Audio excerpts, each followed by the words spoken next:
चलिए अब शुरू करते हैं 12वां अध्याय। महान वैज्ञानिक एडिसन। कक्षा में अध्यापिका पक्षियों के विषय में जानकारी दे रही थी। एक बालक ने प्रश्न किया, मैडम, हम पक्षियों के समान क्यों नहीं उड़ सकते? अध्यापिका ने उत्तर दिया, क्योंकि पक्षियों के पंख होते हैं और हमारे पंख नहीं होते। बच्चे ने फिर पूछा, लेकिन मैडम, पंख तो पतंग के भी नहीं होते, फिर वह कैसे उड़ती है? सारी कक्षा खिलखिलाकर हंसने लगी। अध्यापिका का पारा चढ़ गया। परिणाम यह हुआ कि उस बच्चे को स्कूल से निकाल दिया गया।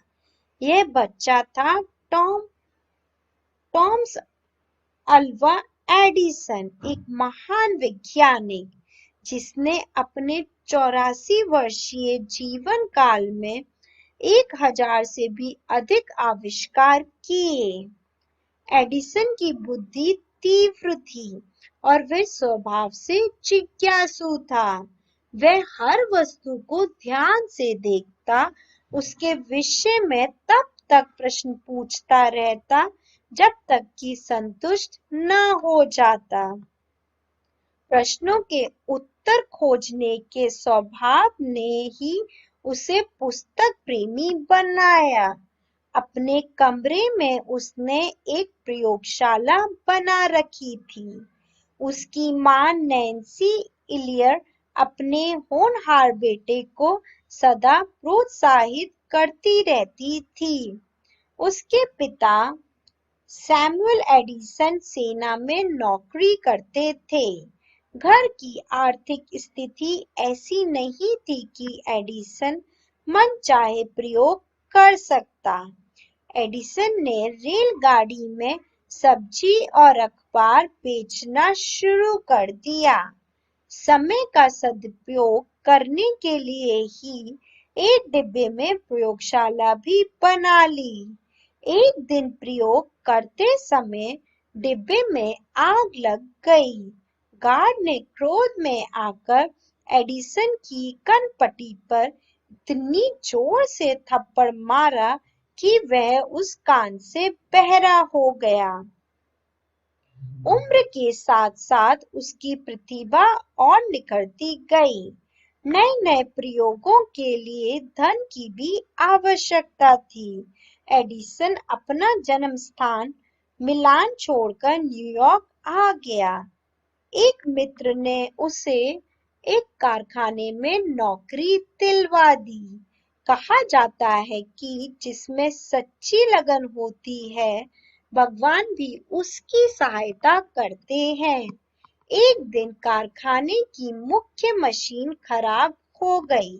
इंजीनियर, मिस्त्री, सबकी कोशिश बेकार गई। काम ठप हो गया। एडिसन ने मैनेजर से मशीन ठीक करने की अनुमति मांगी। बचपन से मशीन के पुर्जों से खेलने वाले एडिसन के सदे हाथों ने कुछ ही समय में मशीन ठीक कर दी। मालिक ने प्रसन्न होकर उन्हें इंचार्ज बना दिया और वेतन भी बढ़ाकर $300 कर दिया। एडिसन के अपने प्रयोग भी जारी रहे। उन्होंने संकेत भेजने वाली एक ऐसी मशीन बनाई जिसके लिए उन्हें $40,000 का पुरस्कार प्राप्त हुआ। वे आविष्कार करते गए और उन्हें धन और प्रतिष्ठा प्राप्त होती गई। उन्होंने मैंगलो पार्क में एक विशाल कारखाने की स्थापना की। यहाँ नित्य नए यंत्र बनने लगे। उनके नए नए यंत्रों को देखकर लोग एडिसन को मैंगलो पार्क का जादूगर कहने लगे। एडिसन महान वैज्ञानिक ही नहीं थे, एक अच्छे इंसान भी थे। वह अत्यंत सज्जन और विनम्र थे। अपने कर्मचारियों के साथ भोजन करते, उनसे घुल मिलकर रहते। उनके कारखाने में मालिक और नौकर का संबंध ना होकर सहकर्मियों वाला संबंध था। वे स्वयं 20-20 घंटे काम करते।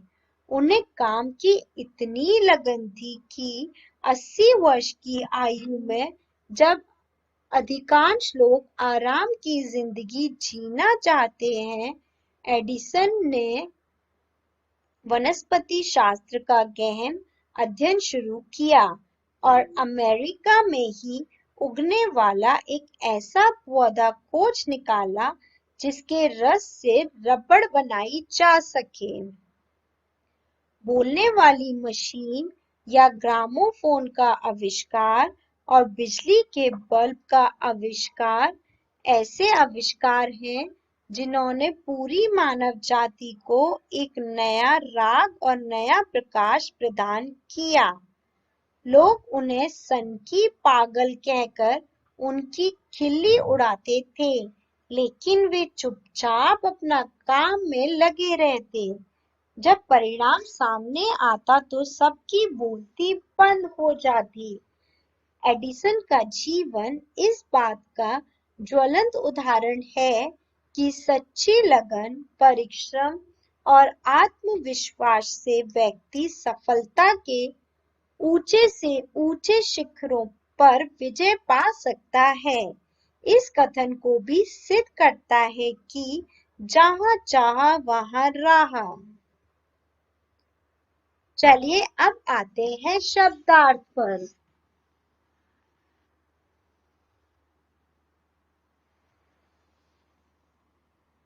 परिणाम, नतीजा, जिज्ञासु जिसमें जानने की तीव्र इच्छा हो, प्रोत्साहित करना, उत्साह बढ़ाना, प्रतिष्ठा, सम्मान, वनस्पति शास्त्र जिस विषय में पेड़ पौधों का ज्ञान हो। चलिए अब आते हैं अभ्यास कार्य पर। पहला है, इसमें आपको शुद्ध उच्चारण करना है। परिणाम, स्वभाव, जिज्ञासु, प्रोत्साहित, प्रतिष्ठा, स्थापना। अब आते हैं दूसरे पर। इसमें आपको सही विकल्प को चुनना है। पहला है, इसमें अध्यापिका जानकारी दे रही थी पक्षियों के विषय में। संकेत भेजने वाली मशीन के आविष्कार के लिए एडिसन को प्राप्त हुए $40,000। बिजली के बल्ब के आविष्कारक हैं एडिसन। तीसरा आपको स्वयं करना है। अब आते हैं चौथे पर। इसमें भी आपको स्वयं निम्नलिखित प्रश्नों के उत्तर लिखने हैं। अब आते हैं पांचवे पर। अध्यापिका का पारा चढ़ गया। एडिसन ने रेलगाड़ी में सब्जी और अखबार बेचना शुरू कर दिया। जिसमें सच्ची लगन होती है, भगवान भी उसकी सहायता करते हैं। लोग एडिसन को मैंगलोपार का जादूगर कहने लगे।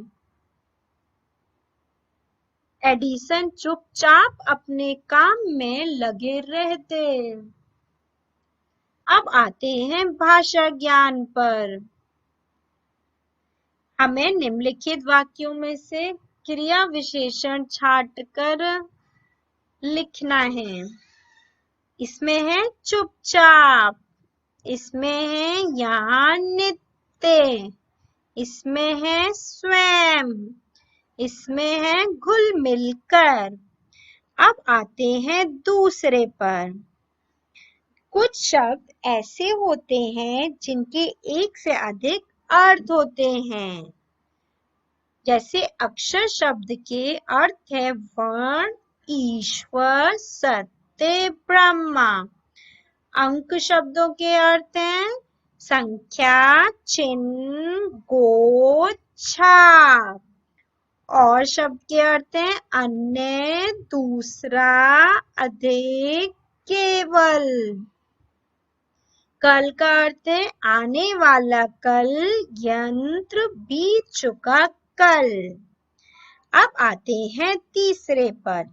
इसमें अनेक शब्दों के लिए एक शब्द लिखना है जिसमें जानने की इच्छा हो, जिज्ञासु। जो साथ साथ काम करते हैं, सहकर्मी। कारखाने, ऑफिस आदि में काम करने वाले कर्मचारी। नई बीज बनाना या खोजना, आविष्कार। जहां प्रयोग किए जाते हैं, प्रयोगशाला। अब आते हैं चौथे पर। इसमें हमें निम्नलिखित वाक्यों में से क्रिया शब्द को रेखांकित करना है और उनका काल बताना है। सहायता करते हैं, वर्तमान काल। जानकारी दे रही थी, भूतकाल। जीना चाहते हैं, वर्तमान काल। बनेंगे, भविष्यत काल। अब आते हैं पांचवें पर। इसमें हमें स्त्रीलिंग व पुल्लिंग को अलग अलग करना है। पुल्लिंग शब्द कौन कौन से हो गए? धन, प्रयोग, कपड़ा, आविष्कार, भोजन, थप्पड़। स्त्रीलिंग शब्द कौन कौन से हो गए? बिजली, कोशिश, मशीन, सुबह, जिंदगी, सफलता। अब आते हैं छठे पर। इसमें हमें निम्नलिखित शब्दों के वचन लिखने हैं। यह है एक वचन। बच्चे हैं, बहुवचन। प्रयोगशालाएं, बहुवचन। स्थिति, एक वचन। मनचाहा, एक वचन। डिब्बे, बहुवचन। अब आते हैं क्रियात्मक कार्य पर। ये आपको स्वयं करने हैं।